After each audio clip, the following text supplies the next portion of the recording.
Morning, folks. Kevin here. It's September 14th, 2024. Haven't posted some videos in a few days.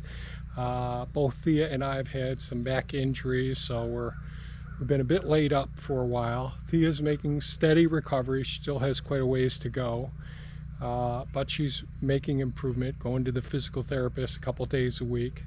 I'm improved quite a bit. I can walk now without much pain. Still can't sit.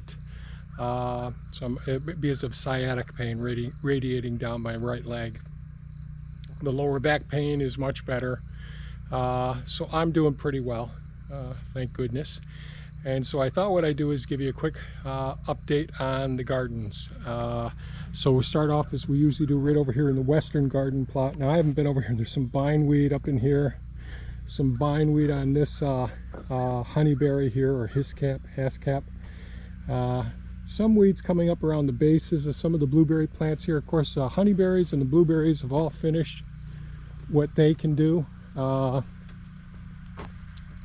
lot of the black-eyed Susans, a bunch of them already made their seed heads, and usually I've got them harvested by now, but I haven't done that. We're a bit behind here, but we'll take things bit by bit. And the new shoots of the blueberry plants are all looking great. So things are going pretty well over here. We're getting as much done as we possibly can. I haven't been doing any more weeding over here. And it looks like that mysterious squash plant over here is a butternut. So we've got some butternut squash over here.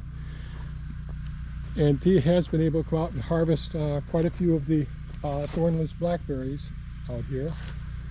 Thornless blackberry plant, the berries. She's been harvesting those every 48 hours is her plan. That and the raspberries, which we'll get over to in a few minutes. And so you can see these things have just gone wild here. There's lots of ones that we could start off and do some tip rooting with these. Yesterday she harvested in here. This is the morning right now. And the tip rooting process, everything's coming so far. No new shoots up yet. Or do we have a shoot coming up now? Nope, no new shoots coming up yet. Takes a little bit of time.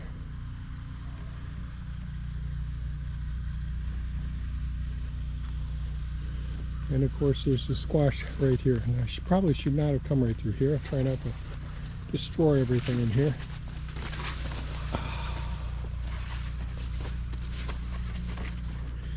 So those are the thornless blackberry plants, and of course that one squash plant is just taking up the whole area here. So I guess we'll have some extra squash to bring to the food shelters. That'll work out great. I don't think the deer have been in here. The raccoons are in here all the time, but I don't think that the raccoons have been in here lately. So we'll go over to the central garden plot. Got to go around here. This is where I brought the logs over from the new property over into the wood yard, and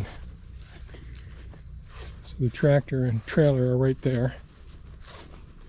And I did do some work as well, extending the yearling seedlings from the oak trees. I extended that bed out, so we're going to be overwintering some trees. So here's the cover crops here.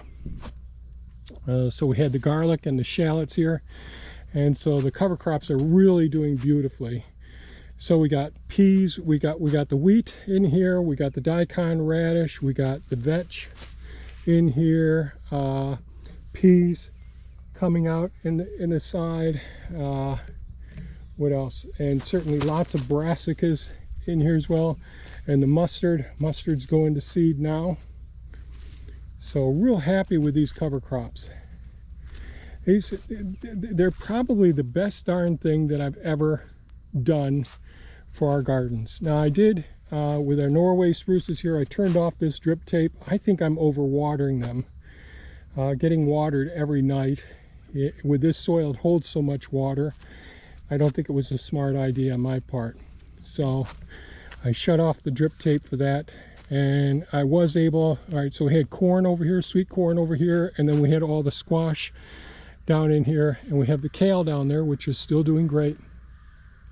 And the San Marzano tomatoes, they're doing great.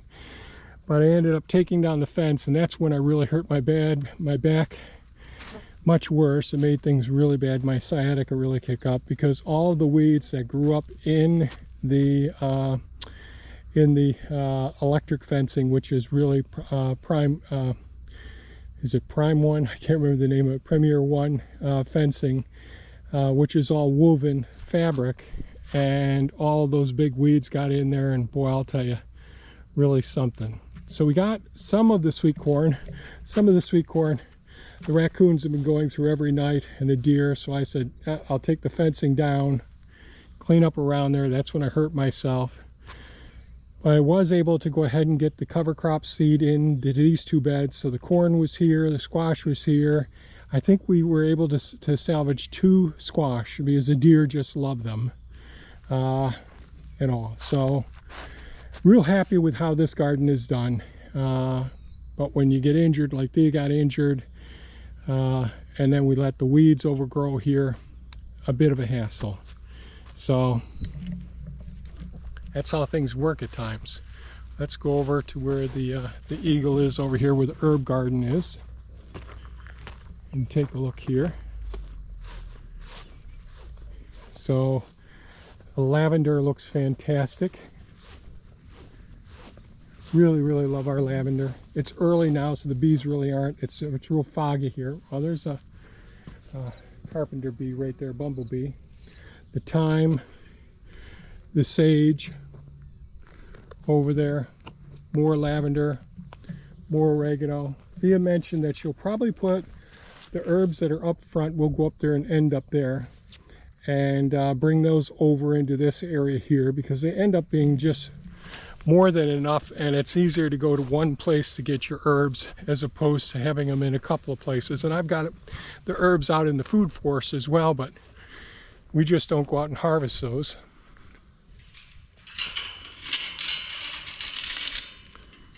And so here we are with our scarlet red runner here, and the bees and the butterflies and the hummingbirds are all over this.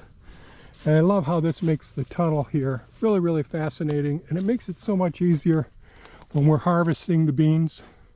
You know, you just come through on the inside and on the outside. The beans just hang down in here. So real happy, even though these got started late, pretty happy with it. I have more weeding to do over here. The blueberry plants here doing really well. These are the Dukes. Raspberries, they're going crazy right now, so the floricanes. So our heritage red raspberry plants, they'll send up a new shoot every season, and that new shoot is called the primocane, and they do produce a few berries on them, but you don't cut those off at the end of the season. They're the ones that turn into floricanes for the following season. So the second year you get a whole bunch of berries off of those floricanes. Like Thea's just, you know, every 48 hours coming out and harvesting. She harvested yesterday, and these heritage red raspberries are delicious, and they'll keep us going all winter long with the rest of our fruit as well. So they're doing great. And blueberry plants, rest of the blueberry plants are doing good. Honeyberry plants right here. And again, I have not been doing the weeding out here, but that's life. What can I do? And the bee balm is done now, so we'll see if those seeds come back. I did not harvest the seeds, but again, I just love the scarlet red runner beans. Such beautiful flowers. The bees and watching the hummingbirds here. They're zipping in all day long. Then we have the sweet potatoes here. They're doing really well. There's some leaf damage here, and I did take out the Pennsylvania smartweed, which I shouldn't have, because that's where the Japanese beetles will go. But since I haven't been out here, I haven't seen any Japanese beetles, but there could be.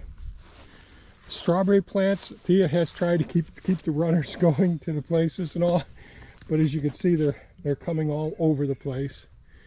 But they are doing very well this season. Really, really happy with our strawberry plants. And so far, so good. Our butterfly weed here, we're going to seed now, so I'm real happy with that. Really, really looking good. Beautiful, beautiful plants. Really excited about this, because these are really good. I just love how they attract the bees and the butterflies, and some caterpillars rely on them as well. So it's really, really important. And the strawberries are really looking great. So I'm going to have to make sure that I put the fencing up this fall, or keep it up this fall, and try to keep the deer out of here, because the deer like getting right up on here, and they go right down throughout the winter, eating all the strawberries here. And as you can see, the black locust seedlings from this last year, they're doing great. So these ones will have to dig up and heal in for over the winter months. Peach trees here, all these guys are looking great.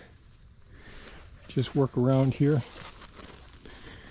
Apples here, and of course we got to do some weeding over here, but the apples are looking great. We'll get these harvested, not harvested. We'll dig these up and heal them in the winter. More apples here. These are the Asian pears here, and here are these ones are just, and I haven't gone up and harvested any of the hazelnuts. So these are our hazelnuts here. You can see the beautiful looking small trees for next, small bushes or trees for next year. I'll have to get those healed in.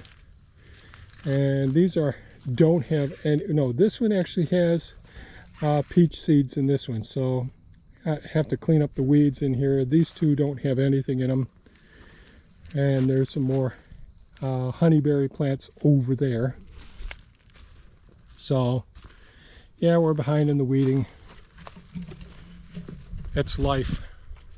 So go up to the front garden there, and we got quite a few peaches off our peach tree here. But with me being injured and being busy, and Thea being injured for quite a while now, we let all the peaches in the food forest go. So there's quite a few bushels that the wildlife got. So let me get the gate here.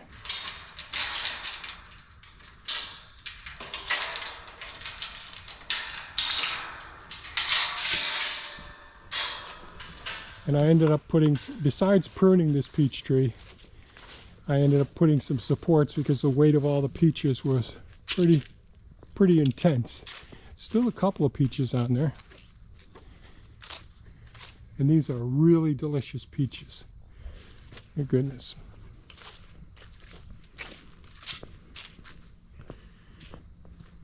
Take a walk around to the front garden.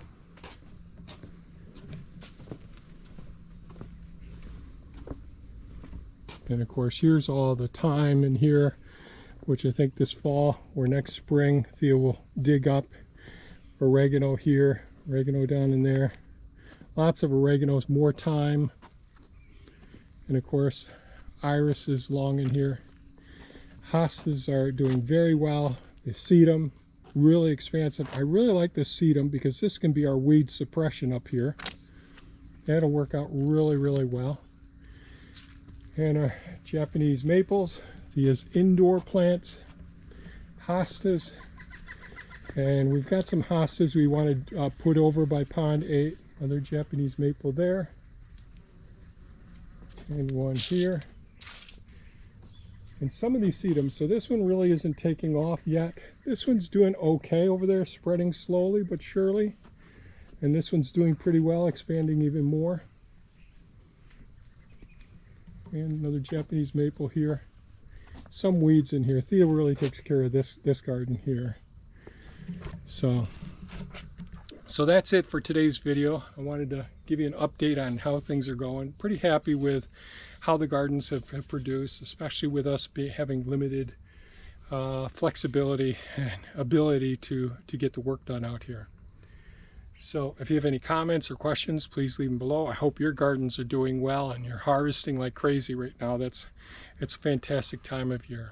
Thanks so much for watching. Stay safe and take care. Bye-bye now.